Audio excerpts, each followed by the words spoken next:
Central Asia. That's the title of the talk. U.S. Foreign Policy Challenges in Central Asia, Practitioner's Perspective. And I think it will be hard to find a better practitioner than Ambassador Krol. Let me introduce you a little bit. Ambassador Krol retired from the U.S. State Department in 2018, concluding a 36-year foreign service career, during which he served, among other things, as ambassador to Belarus, Uzbekistan, and Kazakhstan, as well as Deputy Assistant Secretary of State for Central Asian Affairs, Director of the State Department's Office of Russian Affairs, and Minister Counselor for Political Affairs at the U.S. Embassy in Moscow. He held additional foreign assignments in Poland, Ukraine, and India. Ambassador Krol teaches as an adjunct professor at the U.S. Naval War College in Newport, Rhode Island, and he's an associate of the Data Center for Russian and Eurasian Studies. He's a graduate of Harvard College, and he's also a graduate of Oxford University. Oh. Okay, so without further ado, the floor is yours. Thank you, Nargis, and thank you very much for inviting me to come up here to the old alma mater. I haven't been here in a while because of the COVID situation. So it is nice to be able to physically come up and not do all this stuff virtually, but also to my colleagues or people on the virtual one, hello, and I hope that this will be of interest. And since it's a seminar, or the like, if you have questions or anything you want to say, don't hesitate to put up your hand or say something about it too, instead of having. Yes, I mean a warning that the event is recorded and it's live streamed. So that's something to keep in mind if you want to be heard by the world. And no censorship. No censorship, yeah. As you can tell from my biography, I spent 30 years of my career in what was the Soviet Union, former Soviet. So I'm quite aware of censorship, surveillance, that, and the hardship tours we always said in those days were in Washington, not out in the field. But as Nargis said, that I did spend most of my career. I happened to be in the Soviet Union, serving out of Leningrad and actually covering the Baltic republics in the 1990-91. And so when the Soviet Union collapsed, they needed every Russian speaker they had. We had 15 new embassies, and so the rest of my career was there. I see Ambassador Tom Simons was here, who was dragooned into being the doyen and curator of our aid and assistance to the former Soviet Union, having done a lot of that when he was posted further to the west in Poland. And that experience, because that preceded the collapse of the Soviet Union. I would also note that I left the Foreign Service, the end, as Nargis said, in 2018. So the period of now, the Biden period, I was not in the Foreign Service and the State Department, but I've been following it and I teach about it both down at the Naval War College and elsewhere. And also I've been involved here at the Davis Center and several discussions that we've had on the subject. On the matter of U.S. policy challenges in Central Asia, I noticed that as I've been reading things like the latest national security strategy of the current administration, there's a word that is being used, and I read of this a lot in journals, like it's called inflection points. You hear a lot of that this is an inflection point in history. So I suppose like what I would go through is just some of these inflection points of U.S. policy challenges in Central Asia, starting with what I would call is the first inflection point from the past of that period of 1991 to, I would say, 2001, a decade, which was that issue that was an inflection point was the collapse of the Soviet Union. And I would have to say that since I was out in the field in the Russian Federation at the time, we had really no plans of what to do. I mean, I remember our embassy in Moscow had sent a cable in, just raising the specter of the Soviet Union ceasing to exist. But they caveated by saying that the chances of this happening was probably fairly remote. However, in Central Europe, Poland, Hungary, others, the Warsaw Pact had basically collapsed. And so, but it was always thought that the Soviet Union was going to stay intact. And as far as Central Asia was concerned, we were only starting to get to know these places by having what were called circuit riders that came out from the embassy in Moscow to visit places in Tashkent and Almaty and other places there. And before, it was really terra incognito. There would be a U.S. Information agency traveling exhibits through Central Asia. I think if Laura Kennedy is online there, she remembers when she was in Stalingrad. Now it's Astana, capital of that, and she was handling a visit of the exhibit. She's still well recognized in Kazakhstan from people who remember that period. But we really didn't know much, and it was like, well, what do we do with the collapse of the Soviet Union, which happened very rapidly and unexpectedly.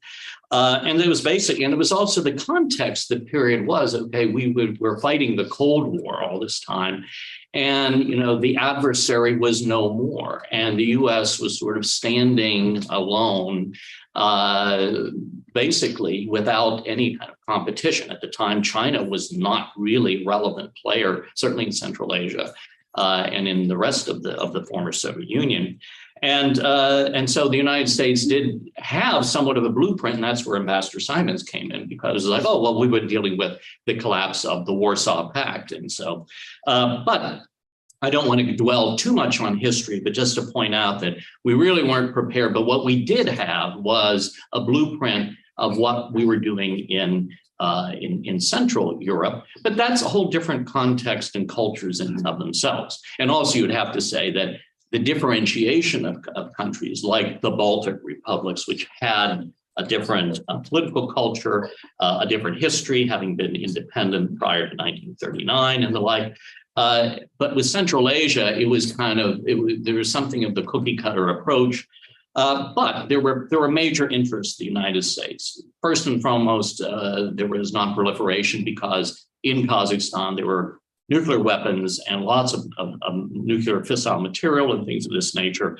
There was always concern of what was going to happen with that, and to encourage Kazakhstan to basically turn over those nuclear weapons to Russia in a deal that included Ukraine, Belarus, in Kazakhstan. And that was one of the big focuses of U.S. foreign policy. You can read about it in Nargis's sister's book, Tokshan's book on the atomic step, a lot of the interesting aspects of that. And very shortly, there also grew up what was called in Washington, the Washington Consensus.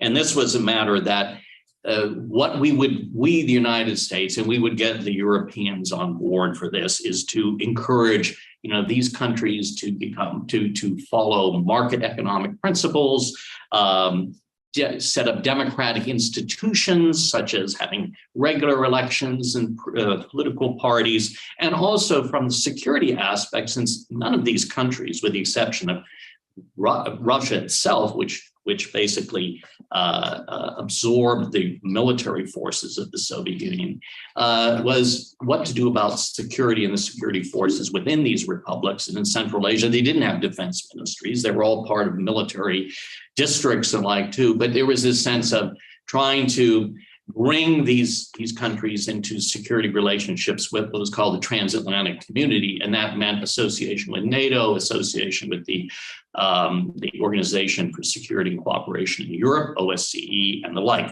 There were also in Central Asia particular interests of the energy and minerals. And so you had companies like Chevron, ExxonMobil, Newmont Mining. Many of them were interested because this was opened up all this territory that was off limits to exploration and exploitation. And you had things like the deal of the century in Kazakhstan, and which opened up the exploitation of the North Caspian fields in the Tengiz field and Karachaganak and everything like that, which was, certainly an important point of bringing major multinational, I would call them multinational and global companies rather than even American companies, into Central Asia. And as I said, the context was there really wasn't much competition from China.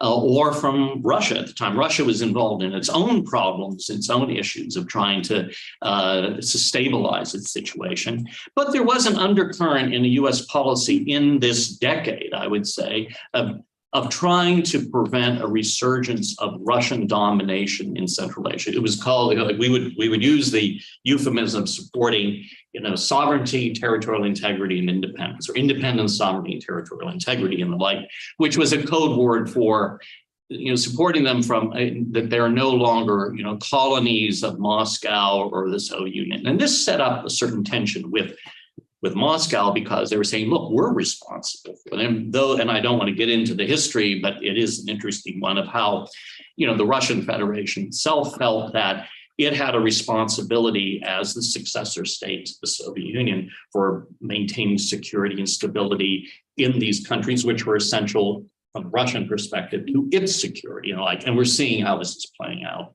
frankly, in Ukraine. But also, this is something that was very relevant to countries that were bordering Russia, such as Kazakhstan in Central Asia. So the United States was also promoting, quote unquote, diversity of trade routes, so that they wouldn't all be going through Russia, because they were part of the Soviet system. So all of these systems of energy flows, trade flows, all went through to other parts of the Soviet Union, but largely up through Moscow into Russia, and how to diversify this and also encourage these countries to be more trading with each other and also to the outside world, to the south and into the east. And this created a certain tension with the Russians too, because they felt that this was trying to pull them away from Russia. And there's also another sidelight, is keeping Iran out, because Iran is, of course, is adjacent to Turkmenistan and the like too. And this part of American policy that of ensuring that Iran didn't have a headway. Turkey was somewhat of a player and tried to move in a big way, but the Central Asians, we're also, I remember they would tell me, they said, we had one big brother for 70 some years. We don't need another one that speaks Turkish. Things have changed somewhat, as we'll get into later. But I have to say that Central Asia within the American policy area was not a priority for the United States. The priority was largely European parts of the former Soviet Union, to some extent, Ukraine. Of course, Russia was a big part of it, and dealing with Russia. And the Baltic republics were basically separated out and put in with Europe and into the European Bureau at the State Department. The challenges that the United States faced in that first phase were that the leaderships in Central Asia were not really willing to share power through a democratic system, because the fear was they might lose. And there was, in those 90s, a resurgence of religiosity, of demonstrations, and the authorities at the time in power were thought this would lead to instability and Islamic republics. I remember in Central Asia, and they were not prepared to do that. And also the market economic aspects of it, when all the economies were basically controlled by governments, giving up control to market forces was also a sense that this was destabilizing economically. And they could see in Russia or other places where shock therapy and would leave, or even in Poland and in places in Western Europe, did they really want to go through with this? So they would give a certain lip service to all of this. But I have to say, the Washington consensus didn't go over well. They would, again, give lip service, yes, we want to become democratic states and everything. But there were the fears of instability and the fears of giving up this control. If you were living in this system for so long, you could probably understand psychologically why this was difficult. George? Yeah. There's also a scramble for resources, for collapsing economies, and it's trying to keep the resources under your control. Yes, yeah. I mean, they were willing, they were willing to have major companies come in to exploit and to mine and to bring the oil out. But there is also to say that this is ours, like this here, you're renting this from us, and we want all of the, basically as much of the profit as you can. And so there's a certain sense of legal ownership of land was part was not, they were not willing to accept that. So many of these concerns later became nationalized by governments like Newmont Mining in Uzbekistan. So there was this, and also again, it wasn't an area of great interest, and there was no lobbying, no domestic lobby for any Central Asia at this time in Washington or in the U.S. Congress, and that made has a lot of effect because Ukraine, the Baltic republics, they had lobby, very strong lobby efforts, which brought a certain amount of interest to them. But you had energy companies that could lobby on behalf of certainly Kazakhstan. And you also had the Defense Department, because the Defense Department recognized, certainly in the Clinton administration, that they wanted to develop ties with the defense ministries and train and everything for viewing that, in the future, they will want to have this influence of over the militaries that we're developing in these countries. Not that they would be used by the US, but it would be from the security standpoint of the United States, it would behoove them, for the United States to kind of bring them into the umbrella of also civilian control over militaries, which was already something embedded in the Soviet system as it is. So that was kind of this first phase of 1 decade.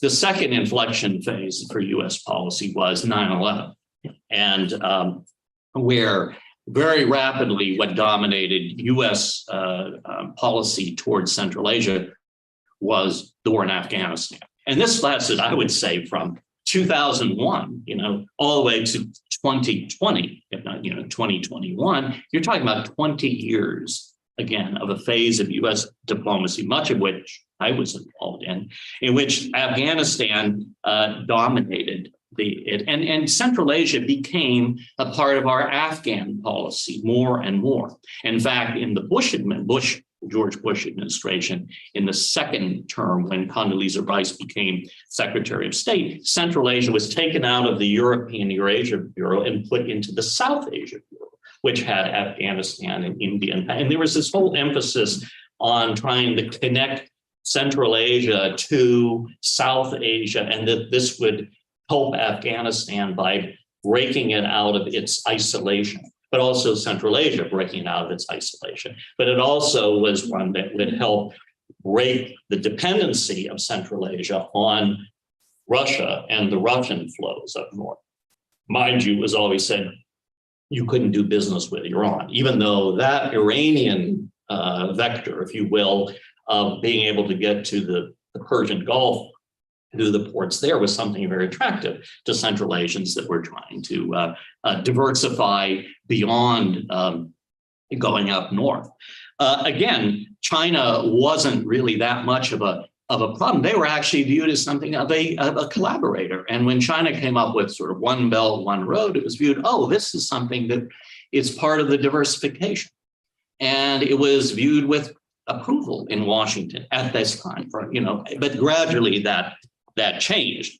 And so, you saw that Central Asia was being looked at through a perspective of our South Asia policy, and not really through the policy of looking at Russia and the way it had been in that first decade, where it was like their ties to transatlantic security institutions and things of this nature. It was also the issues on democracy and human rights were kind of sublimated because of the need to have this transit routes through Central Asia. And this kind of changed when Obama became president, because Central Asia in the National Security Council was taken out of the South Asia Bureau and put in with Russia under the directorship then of Mike McFaul, before he went off to become ambassador to Russia. And this kind of added a different perspective, because Ambassador McFaul, or Professor McFaul, as he was at the time, was very interested in human rights, democracy. He had worked for NDI, I believe, and other, and so he had a lot of contacts there and the like too. So there was somewhat of a focus, but it was at kind of cross purposes with the Defense Department, and the State Department never moved Central Asia out of South Asia. And it was also viewed as being, that this idea that it's part of our Afghan policy and part of the interconnectivity of North and South. So there were tensions within the US government about how do you deal with Central Asia, part of regional interconnectivity and the like. But then you came into the Trump administration after Obama. Central Asia, again, was taken at the National Security Council, taken out of the Russia Directorate, plopped in with the South Asia. And it became, again, part of the Afghan strategy project. So that when there was the national security strategy of 2019, 2025, or if there was a Central Asia strategy that came out in 2020, and it was very much focused, as you could see, on Afghanistan and on this interconnectivity. And it was written by the people who were dealing with South Asia in the White House. In the State Department, it still remained in South Asia. And it was also the view of this regional interconnectivity that would be part of our Afghan policy, but also help Central Asia in its diversification. Now, by that time, however, as we're getting to the end, 2020 and the like, the Trump administration took on a very, very countering China. And when Secretary of State Pompeo went to Central Asia, he was kind of preaching the gospel that thou shalt not have dealings with China. And he really brought up the Uyghur issue of Xinjiang province and things of this nature. And the Central Asians were, we can't get rid of our neighbor. Geographically, we cannot. Our neighbors are our neighbors, and we have to live and work with them. We can't do the things that you think you can do or you want us to do because they could be suicidal to our sovereignty, independence, territorial integrity. And plus, the Chinese were offering, and they were doing things with big money, and that was they built a pipeline from Turkmenistan all the way to China.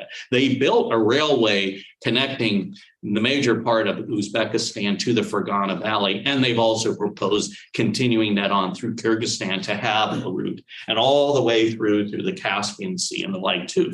So the United States was becoming more and more hostile to the Chinese influence in Central Asia, and also had that continuing more of the undercurrent, certainly after the Russian annexation or occupation of Crimea in 2014. It was to prevent Russia from trying to strengthen its position or use force or the like in Central Asia and way of keeping Russia at bay. But the Trump administration had kind of a lesser emphasis on the anti-Russia, except I would say, the State Department, the NSC, and the Defense Department, and the Congress were very strong on that.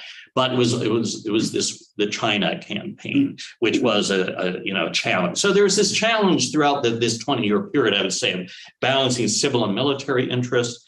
It wasn't really still a priority interest to the United States. It was an adjunct to other policies, but they had to deal with the rise of China as a growing regional power, and also the growing hostility of Russia to the U.S. presence and influence in Central Asia. Even preceding the Russian gambit with Crimea, there was the effort and successful effort getting the United States out of Kyrgyzstan and the base on its closed, because at the time, the Russians said enough is enough. The Americans are never going to leave this area, which is more vital to our security than it is to American security. And there was also the issue of the U.S. position in Afghanistan. We were there for 20 years, and in Central Asia, the countries, and others are saying, when, how is this ending? Because the U.S. would send numerous delegations to Central Asia and saying, we're committed to Afghanistan, and we're doing X, Y, and Z, and this is for your security. That we are there and continue to support us with transit and things of this nature. But there was a growing skepticism about the United States' ability of what are you really doing in Afghanistan? And is it really, quote unquote, succeeding? And how do we define success? And that was something that was growing. And in the US too, by the time of 2020, the growing political polarization in the United States, and certainly, what happened in January 6th in Washington kind of put a big question mark over democracy in America and what is the U.S. Promoting.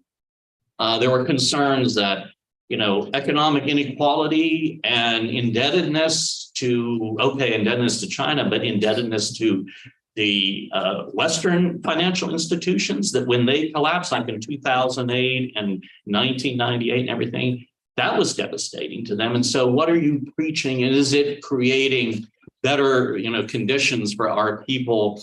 There were question marks, let's say, about the American approach and the Washington consensus that were growing as well. And then you have the COVID crisis, which basically, showed not only was the United States, but the world was paralyzed economically and from a health standard.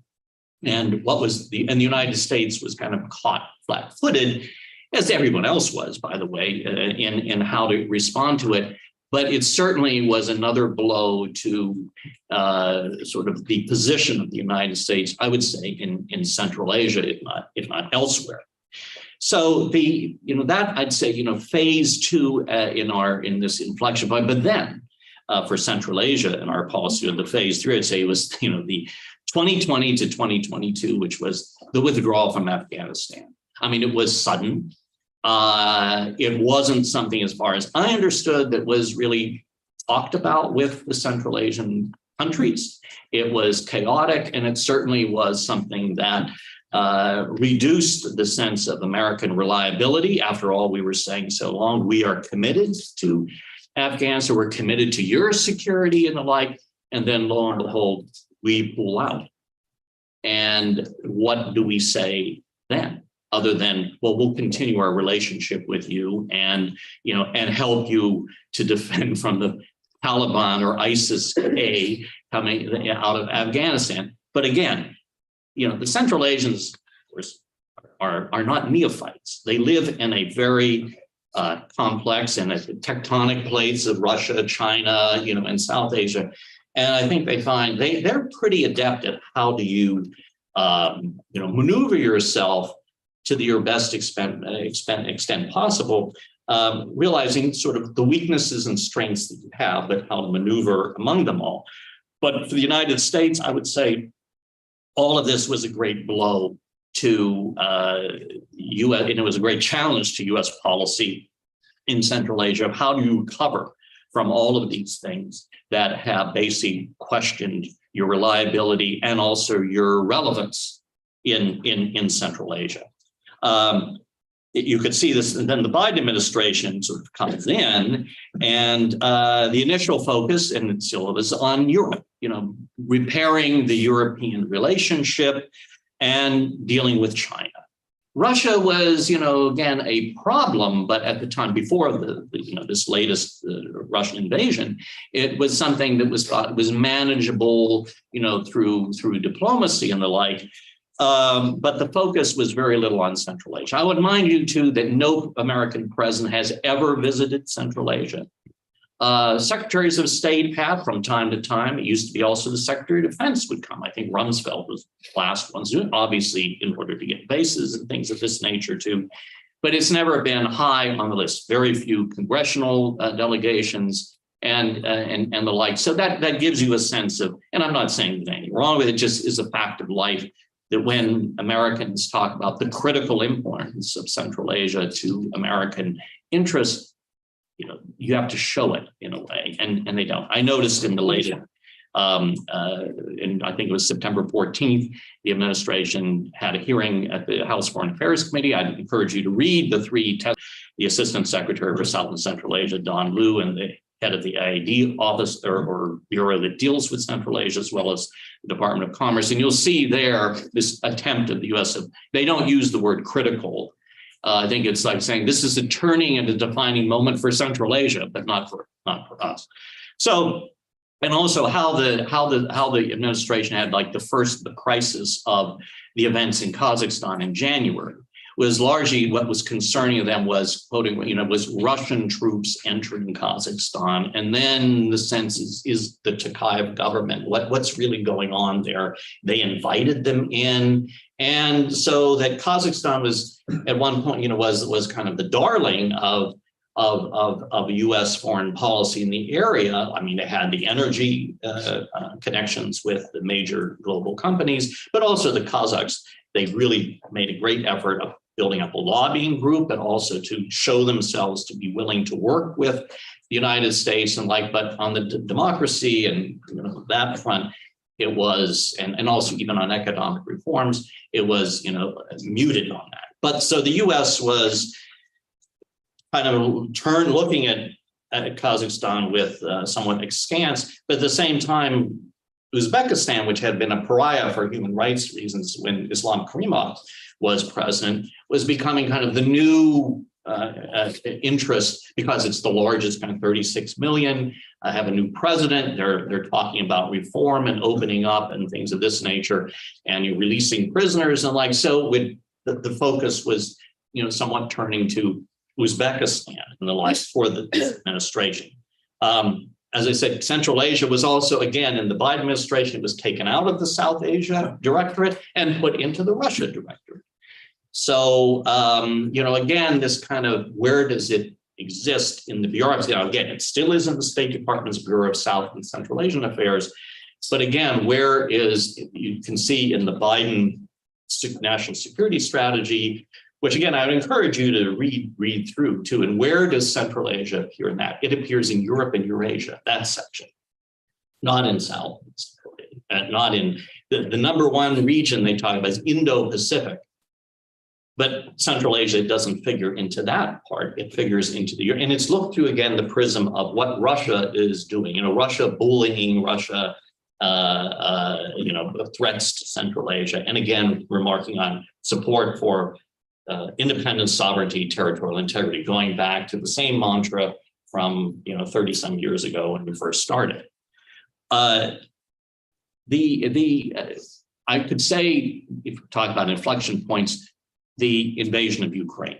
Is this another one for Central Asia? And I think in many respects it is. I mean, the administration of the current administration, the US administration, is focused, predictably enough, in Ukraine and Russia, trying to prevent, an escalation with Russia, but prevent Russian victory in Ukraine, but also, constraining Russia from exerting its aggressiveness in Central Asia. And that's the implications of the Ukrainian war for US policies in Central Asia has been, efforts to try to counter Russian influence and threats as we would see them as threats. And that is, again, trying to call for greater diversity. Now it's like across the Caspian. You have to look at geography of the Caspian Sea and who are the major states that are there and who has the military power there. You've got Russia and Iran. Something you have to think about if you're trying to promote pipelines and trade routes across a sea that's actually viewed as an internal lake that they have an agreement on that all the parties must agree upon, which includes Russia and Iran. The sanctions on Russia, which we view as devastating on Russia, but on the other hand, there is more and more evidence that's showing about how Central Asia, in many respects, benefited from the sanctions in the ironic way that many Russian multinational companies have left Russia, and many of them have started up in Kazakhstan. And many Russians have left and gone to Kazakhstan, Uzbekistan, and bringing with them their money. And many banks have now become, like Russian banks, have been basically sold in Central Asia. And the Central Asians are reaping great benefits from this, including with the price of oil going up. And although the Russians have, from time to time, closed the Central Asian pipeline, for repairs and problems at the port at Novorossiysk, of course, they're making money off of this pipeline too, so they're not going to close it for too long. And plus, the Kazakhs and others are selling more of it, not to the west, but to the east. The amount provided to China and customers in the east has grown exponentially. And also the fact that it hasn't even affected the migrant laborers who are needed in Russia But you have an influx of large revenues coming into Central Asia, practically all of them, from Russia, because Kyrgyzstan, and Kazakhstan, everything, a lot of goods are coming into Russia through Central Asia. They don't even go through the territory of Central Asia because the actual clearinghouse are in Central Asia, but they go to Russia. And a way of getting around the sanctions. Now, I don't, my colleagues in the State Department said, well, they're aware of this, but there's this issue. If you try then to clamp down on the Central Asians, what will this mean? And what are the implications of that for Central Asia and for their economies? The thought is, well, they're building up debt, but they're also, inflation is increasing in Central Asia because they're flush with money. But you have to be careful about how and even whether how capable and what will be the implications for your relationship with Central Asian countries. You're basically trying to turn off the spigot because they are, if you will, assisting the Russian economy through the way these flows are now going through to Russia rather than being controlled directly out of Moscow. That's a challenge for American diplomacy in the region. And also that China, as we know, is supplanting Russia in many respects still. I mean, they want to build this railway connecting through Kyrgyzstan into Uzbekistan, going all the way to the Caspian and beyond. And we, the United States, are not happy about, but what can you do about it? The United States is not dispositive of hundreds of millions or billions of dollars to have investments in Central Asia. We want to encourage American investments, but that's a far cry from actually being able to put strategically money in areas that may be viewed by shareholders as risky. Turkey's resurging in the region too. I think I saw pictures of Erdogan playing ping pong with President Tayyip and the like, and less so Iran, but Iran is always a factor out there. And frankly, the United States, is occupied with so many things. It's not really present that much in the region. It never really was that much, but it is something that you have to be, there's no real high level engagement. I don't think the Secretary of State has visited Central Asia. He meets with in the C5, the 5 countries of Central Asia, plus one, the United States in New York, or in Washington when they come to our shores. But very little of them going there. I think our Assistant Secretary of State is kind of the highest ranking State Department official to go there. And that's been kind of par for the course, I would say. But it's not one to show that how important this is. And like I said, in these testimonies, you never see the word critical interest. And I'm not saying that it should be, but it isn't there, and it should be understood that. So you have, and still an interest of the United States of, okay, what's happening in Afghanistan, and the idea is, well, we can help you defend yourselves through training and the like against the threats from Afghanistan, but there isn't a matter of say, well, you were there, and how did this happen, and can we rely on your weaponry and your training, or can you sanction us if we're not following the path of democracy and market economics that you want? Because they see, while we talk, and again, I know the difference in saying about Russian bullying and everything, but they would be from the point of view of leaderships in Central Asia, they've had experience of what they would view as the American use of sanctions and pressure to get what we want. Now, again, we would say our ends for this we would think are more beneficial to these societies than what the Russians are after.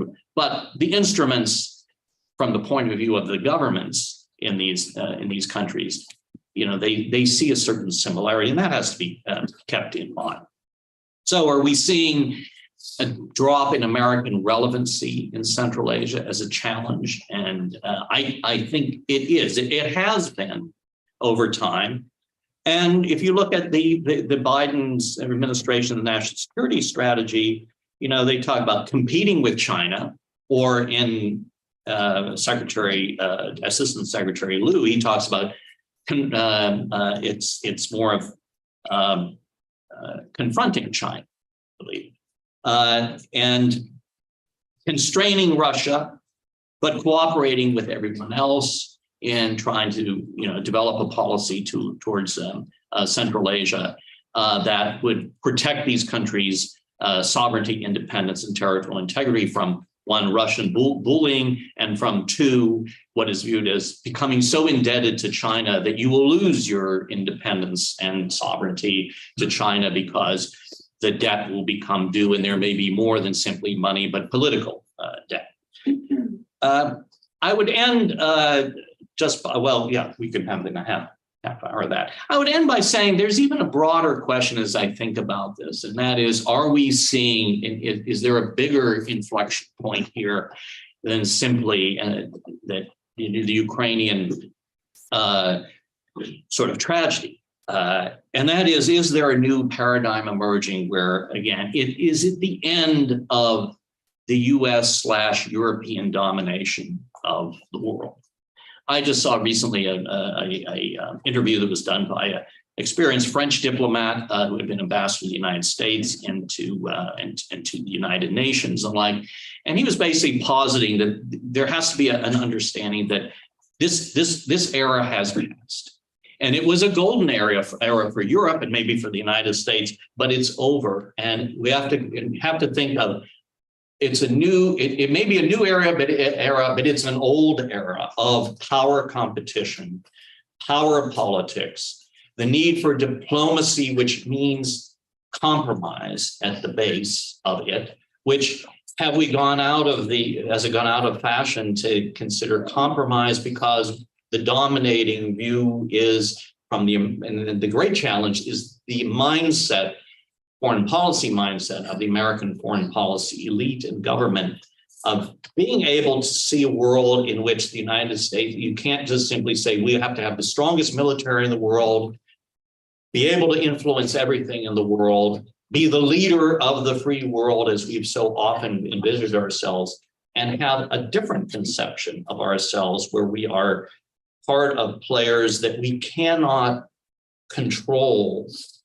And that also there are issues that affect all of us over which even the United States cannot come to reckon with, and that is climate change, pandemics, as it's been seen, but particularly climate change. I mean, it affects all. And what are we doing and can do as a society and economy to deal with a very real threat to us, which is global, but also for Central Asia? The drying up of the glaciers is meaning less water. What does less water mean further downstream for Uzbekistan and for the millions of people living there? Food security when you aren't able to harvest the crops in Central Asia because you don't have the water. And the drying out, you have the drying out of the Aral Sea, which was man-made. Now, this is all man-made too because of climate change and what we're doing about it. And so this is a matter too of, are we in a bigger inflection point that we're not really capable, and we meaning Americans, but I think globally, we're all living in kind of the path. The Russians are, the Chinese think of a great past too. The US is how to maintain, our preeminence and but is it all kind of irrelevant as the broader world is changing? And we're not, and are we blind to them? So it's bigger than Central Asia and US policy in Central Asia, but I think it's part and parcel of what can be is the issue. We also have the rise of nationalisms in Central Asia and leaderships. What will they be like? I mean, certainly in Kazakhstan, there are the growth of Kazakh national spirit and feeling is something that can be viewed as destabilizing in Kazakhstan itself. Over they have, a 20 or somewhat more than 20% population is non-Kazakh, but you have Uzbek. You'd see the fighting between Tajikistan and Kyrgyzstan and the like too. These are all coming to the fore, and they can be destabilizing. And something that to deal with, but how can you deal with these things? Where are there going to be more conflicts in Central Asia among Central Asians? In spite of the fact you would think that the efforts of trying to have the Central Asians themselves to coordinate, cooperate, integrate themselves will run afoul of the national antagonisms that may be under the surface. Is there a power vacuum that is emerging? You know, the great game that was talked about, China, Russia, the US, how is that chessboard changing? So I kind of leave it at that as being kind of maybe one of the greatest challenges to US foreign policy writ large, and not just simply with Central Asia.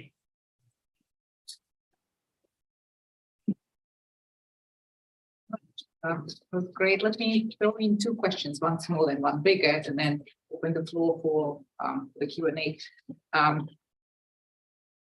First, a smaller one, the current or the latest national security strategy. I don't know if I had the right reading of it. Check The US one, yeah. Yes, the US national security strategy. There are a couple of paragraphs saying that countries don't need to be democracies, but if they can be partners for the US, and also they don't need to kind of side with this or that camp. I'm not quoting probably correctly, but no, that's how. So does it leave kind of space for countries like Kazakhstan, Uzbekistan, and so on? Would you approve of this approach? It seems that you are. And the second question, big question. Well, of course, Central Asia is not a priority for the US, and it will not be. But relations with the US is a priority for us, and it's important what the US will be doing, right? Is doing and will be doing. So what do you think the US can do in the region? What is sort of desirable and what is feasible? And I understand the fog of war is still thick, and the tectonic plates, they are moving, as you very nicely put. And well, there are so many moving parts, big, medium, and small. But what's your sense? What can be done? Well, I think always it should be done, and as a diplomat, as a practitioner, is listen to the Central Asians and what they say across the gamut, not just the government.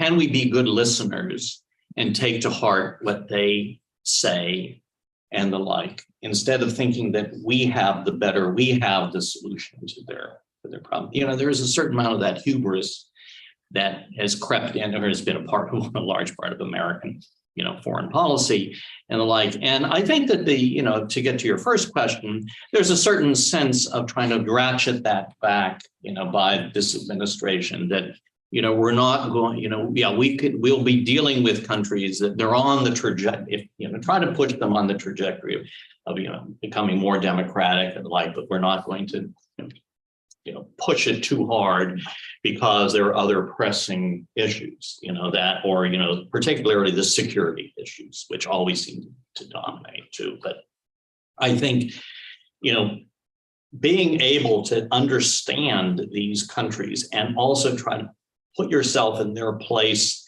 and to try to look at the world as they see it will give you a certain sense of what is possible politically for them to do and the like, and what can we do to not sort of put them to inadvertently destabilize them, which in some respects American with all the best intentions has done in certain areas. The idea that the government knows best and do it, and then I think the whole discussion I always felt as a diplomat should be about all this whole question of what does it mean to be promoting democracy? What is democracy in these contexts of these countries? If it is what the people want, well, what the people want, you may not like what the people want if they vote en masse, about their own, dissatisfaction with what they see is what came out of what was, a democratic election. We see in our own country like to. So I would say that, we have to, we tend to want to continue to use the jargon, of like these testimonies can be, they're kind of templates of what we always say, and they're kind of adjust the emphasis here and there. And if you look at what is said about human rights in, it's the last thing. Finally, we are supporting human rights and democracy in this September 12th thing. We are clear-eyed about serious human rights concerns in the region, but it says we engage often with the authorities to address these concerns. Period. So, it is not the centerpiece, but it's there, and I think it has a right to be there because there are those that would feel that, this is part of the of American influence. But like I said, the credibility has been weakened a lot by things in our own country and elsewhere, and what's happened in Afghanistan.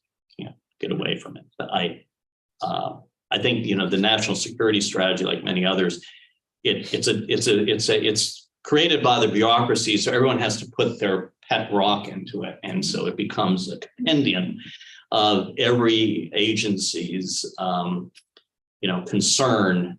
That has to be put in there and presented. I don't know how many people actually read it once it's actually published, but it's something you could point to. It's an exercise to actually, I guess, to get people to think, but do they think?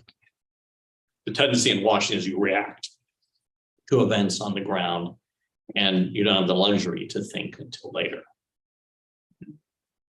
Okay, let's open the floor, and we are recording. Keep this in mind. If you want to identify yourself, that would be great. But if you prefer not to, that's also fine.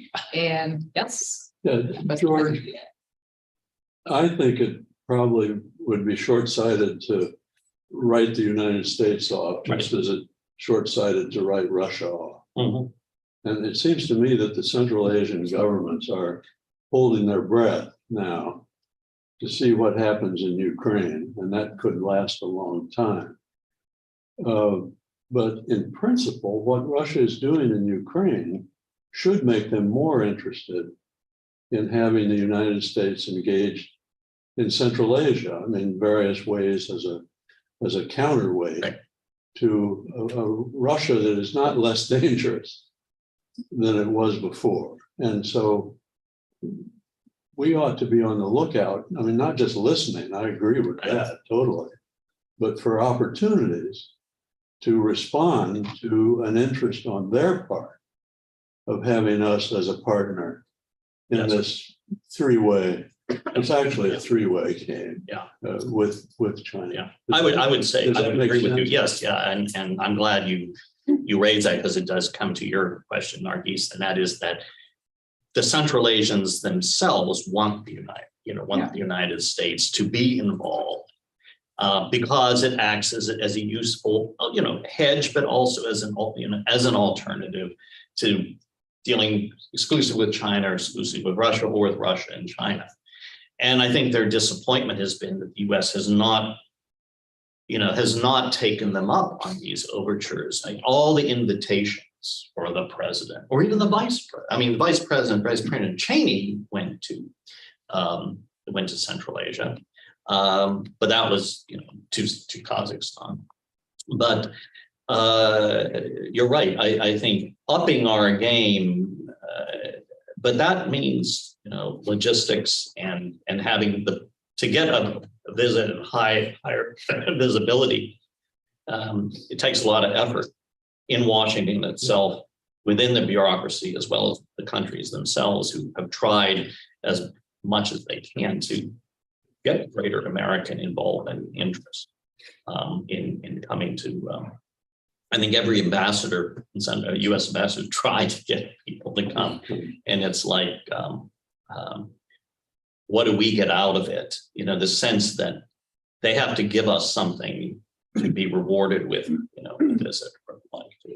Maybe you could build on the anti-China feeling a little bit. Well, it has. I think that, the fact that Pompeo and I think some of the congressional, there have been about 3 or 4 congressional delegations that have gone there, but it's largely kind of to stand up to China or Russia. It's viewed through that. And the Central Asians obviously are not wanting to be sort of told, do this or do that, because they have 2 neighbors they know can be very hostile. It overdone Pompeo. It was, as you rightly described. I mean, Yeah. he came, but then he was very vocal. Yes. Yes, I have a question, Ambassador Krol. Thank you for this this talk. What in your mind today are the driving factors of our policy in Central Asia, and what are the implications of the House and Senate going Republican and eventually the White House? Oh, the crystal ball. Well, I think in some respects, you know, our policy to Central Asia kind of has a policy almost like of the inertia, you know, it just rolls on, you know, and with along many of the same things that I was pointing out. And I think now, you know, it's looked at through the prism of our Russia policy and our China policy, which is clear in these speeches. But, you know, continuing on with, you know, they've increased funding, you know, from AID and the like for, you know, and also for trade and everything, but will it lead to a dramatic change? Probably not, but it's staying in the game and trying to stay relevant is part of this. Whereas I think that, you know, the Bureau of South and Central Asian Affairs, their biggest focus is on India and Pakistan, and that was always kind of an issue. That where does Central Asia? It's always been kind of the you know, move from one orphanage to another, which bothers, you know, obviously, but it's, you know, into how you make them relevant to U.S. interests, and that's always been an issue. As far as, I mean, you know, Republicans, you know, in the past had generally been very, you know, supportive of sort of the, you know, the kind of the constraining Russia and China in the area. And it's hard to say now what the Republican Party for that would do as a party in the House vis-a-vis Central Asia. But if the focus now, as so often is, the U.S. is on our domestic issues, it tends to, you know, leave foreign policy, you know, off where, you know, there is the issue of Ukraine, there's the issue of China, Russia. That's it. Yep. Yes. Hi, Ambassador Krol. Thanks so much for the presentation. I think just following up on something you said earlier, vis-a-vis Central Asia giving us something. I mean, if Central Asia already has so many natural resources and potential for hydropower, and it's also opening up to democratization, just what else can Central Asia feasibly give in the future for the US to pay more attention to the region? And if the US doesn't give Central Asia more engagement now, do you think it'll be harder for it to do so in the future, given China's rise and other regional powers in space too?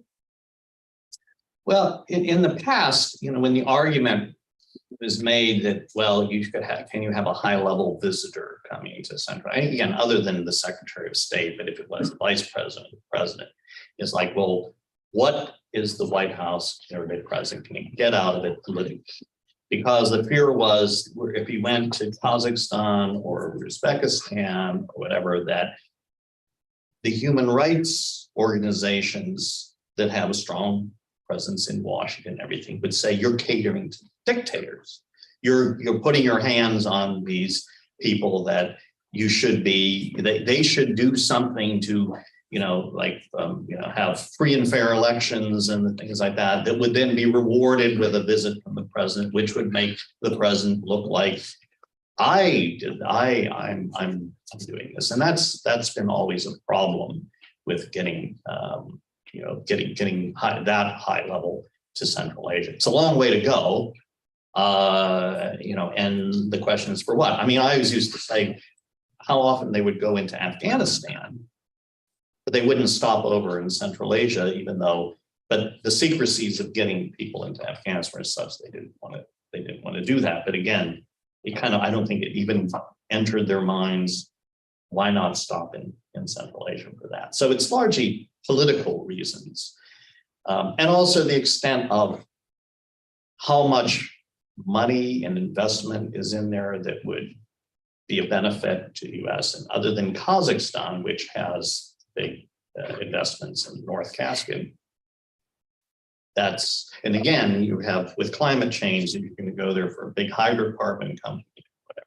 And so all these things are factored into the extent, but White House schedulers are formidable people. Because I always say they would, they'd send a president to speak to the ham grower, ham producers of New England, more so than going to Central Asia or anything like that, because everything's politics and everything's local. What about the timing, the window, whether the window of opportunities will close in the future for the engagement? I don't think so. No, I think you could. That is something you can always engage. I mean, you always just see, because the Russians, like Vladimir Putin, people, and the Chinese were always sending big delegations, and the U.S. was not really there, and yet they wanted they wanted that. For their own people, and for also showing the Chinese, the Russians were not alone, that it made a difference for them. And that's, the argument, if you really are supporting their sovereignty and independence, show up, and as we used to say in the State Department, right, tend the garden. George Krol. Okay, we can take more questions. Yeah. Sir, thank you for coming and graciously giving your time. I think you painted a picture of a pretty broad spectrum of the United States maintaining the relationship with the Central Asian states that it has. On one hand, they do need us to provide a counterweight to other global and regional powers. On the other hand, you've also kind of stated several requirements of investment, both economically and politically, and demonstrating consistency or constance in the area. What would be sort of the threshold you think that the United States would have to cross in order for them to tip one or more of the Central Asian states more into an investment into the United States and aligned with the United States? And is that threshold too far for it to be worth it? Yeah, investing in the United States, you Yes. said? For them, for them Central Asians to, for us to invest in them, to Yeah. balance to have them more on our side than China or Russia. Is it too far? Is it too much of an investment required? Not really, I would say, because we were saying the Central Asians themselves see it in their interest to have a relationship with the United States. They want, but what kind of relationship is? I mean, they also, and I should point out, they appreciate the legitimacy and somewhat of the prestige that comes with having a relationship with the United States as well as with European countries, to being part of the global and not viewed as being pariahs or simply a backwater area of the world. And certainly countries like Kazakhstan and Uzbekistan now really want to push for that. We are global, we want a normal relationship with the United States, and not one where there are conditions that the US is putting on that relationship. You must do X, Y, and Z for us to have a normal relationship with you. And that's kind of where, I mean, the threshold is not so much on their side, it's kind of on our side of what we're willing to accept in order to develop. Now, from the business standpoint, there are all the issues of rule of law, and like if you were wanting to invest in Central Asia, often they'll say, come and invest and we will guarantee your investment. But that's up to a point where they then want to, the taxation and other sort of predatory policies come in, which, the United States government doesn't like. It may try to encourage investment, but it doesn't direct investment like China does.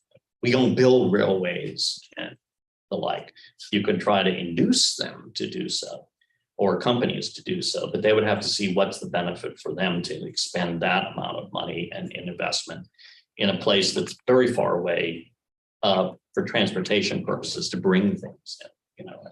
like the Tengiz oil field with this major upgrade they had to do because the oil is very deep and has to get more of it pumped out. They had to put in like almost $69 billion of it. But where do all this equipment come from? It has to come through the canal system of the Volga River. Where does that come? Comes in through the Sea of Azov up to, then Novorossiysk and then down into that area. And that, of course, is a war zone. So, these are all issues of what you have to deal with. The Caspian is also, you've got Azerbaijan and Armenia at loggerheads. So if you're dealing with Azerbaijan, you're going to have a blowback.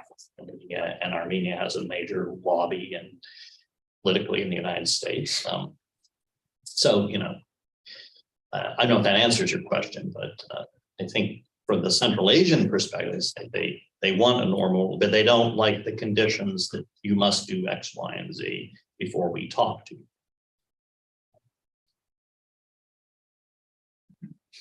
More questions? Yes, Paul. Thank you for that today. I was wondering, so with China's continued expansion of influence in a region that has historically been quote unquote Russia's backyard, do you think that there'll ever be a point where China and Russia see themselves as in competition with each other over influence in Central Asia, and how it impacts the broader relationship? Well, they are, and I'd also say, in my experience in Central Asia, that the Central Asians themselves, they are Turkic peoples, and they were part of the Russian Empire for centuries, and many of the reasons that they were. There were wars with China as the Chinese Empire was moving, and so the fear of China is palpable in Central Asia. The Han Chinese, and whether you go, certainly those that are bordering it in Kazakhstan and the Kazakh, you have Xinjiang province and Uyghurs and Kyrgyzstan alike, the great fear of being absorbed by China, and that Russia was viewed in many respects as their defense. And it was, traditionally, even in having agreements with the Russian Empire, to ward off the Chinese efforts there. So that is something that's, is a strong motivation and wanting and feeling that, well, what's the country that has the most power that could help us? And that would be Russia, or, was the Soviet, they were part of the Soviet Union. An interesting thing that you raised, and, tangentially, is now that the Russians are so engaged in Ukraine and being, having their difficulties, let's say, to put it mildly, what does this mean for their reliability and their ability to provide defensive support to Central Asia vis-a-vis China, if it came to that? I think the Central Asians are questioning this too, because has the stature of Russia militarily, which was always viewed as being this great threat, has that diminished as they've seen what is, the extent of Russia's military efforts in Ukraine? And is that then for an opportunity to not to turn to China, but, to the US, as okay, for more training, equipment and things like that, not the positioning of American troops there or NATO troops, but I think we are at a point where this is being questioned of Russia's ability. What kind of a defense do they have? Can they provide to Central Asians? And I think for Russia and China, they do have, they won't say it publicly, but underneath it all, there is a contention of influence. And I know that the Chinese almost speak rather openly of their desire that this will be the Chinese century. This will be the Chinese dream, and the sense that the imperial powers in which they lump the Russians from their own territorial. In the Chinese press, they use a Chinese name for Vladivostok, so. There is that could break out, and of course the Central Asians don't want to be collateral damage in that, or that they will simply be more and more absorbed by China. It'd be interesting now, Xi's got his third, his what it is now, he's now, I think, eternal leader of the Emperor of China. Okay, but, and what does that is the vision? Yeah, we have 5 minutes left, so we can take 1 or 2 questions. One is here. Do we have anybody else? This one. Okay, let's then close those. Yes. Thank you for a very interesting talk, Ambassador. My question is more about the situation in the region, middle term and long term. Nowadays, everybody is looking to what happens in Ukraine. The neighboring area in the Caucasus is an area where you also have Nagorno-Karabakh, nearby you have Transnistria. Assuming that the loss in Russian influence is confirmed and that they even cannot long-term sustain any more independent or separatist regions, and taking into account an increase of assertiveness in China, how this is going to play in the region? Because in a way they gain independence vis-a-vis Russia. In the other sense, they may have increased fears about Chinese expansionism. The European Union has granted potential candidate status to Georgia, so we are extending also east with all the potential in terms of democratic reform, etc. Do you think that we will have a situation, let's say in 10, 15 years time, where they feel more independent to liberate disputes over the borders, for instance, and also internally, whether there could be tensions between rather authoritarian regimes in some cases and the population looking for Well, there are all these possibilities, and are they, are the personalities there, and the will, for Central Asian states to finally, and that was one thing I noted, to work more together, because the outside influencers are either becoming too strong or becoming weak. And what can they resolve these things among themselves? Now, this was something that when I was in the region, that I remember the Uzbeks and the Kazakhs, Kazakhstanis, who were very much rivals, and I think were after Karimov's leaving the scene, were joining together and having joint meetings of their national security councils and and viewing that, it's best if we're able to resolve our problems and our issues among ourselves rather than having outsiders do it for us. And, this is something that, of course, means no one is purely independent or purely sovereign. Everyone is dependent on one another, and, like water from the mountainous areas in Kyrgyzstan and Tajikistan and down south. So can you cobble together a consensus among the countries there that they can have an agreement on matters that divide them, so it's no longer an issue? Like, for instance, Uzbekistan and Kyrgyzstan basically have come to an agreement on border changes, which now in Kyrgyzstan has created an upset, in which I think the latest I saw was that they were arresting people in the quote unquote opposition and everything against this for speaking out against this, coming to a gather. And you would have also in Kyrgyzstan and Tajikistan an effort to try to resolve that. I remember the Uzbeks were saying, well, we're willing to, but if they're not willing to do it themselves. So it is fitful, but can it develop over time, or is it going to be? They don't want to have the Chinese sort of dictating. The Russians weren't really active in this field. I think Putin, the president, the government of Russia, is now offering to show maps to them.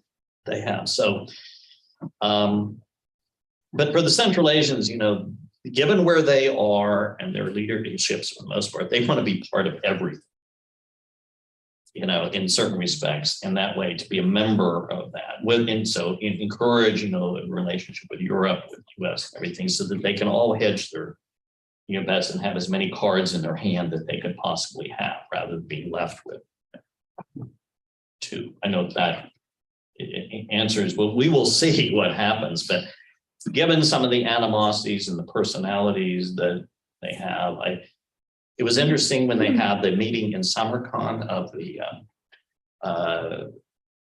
was it that's right.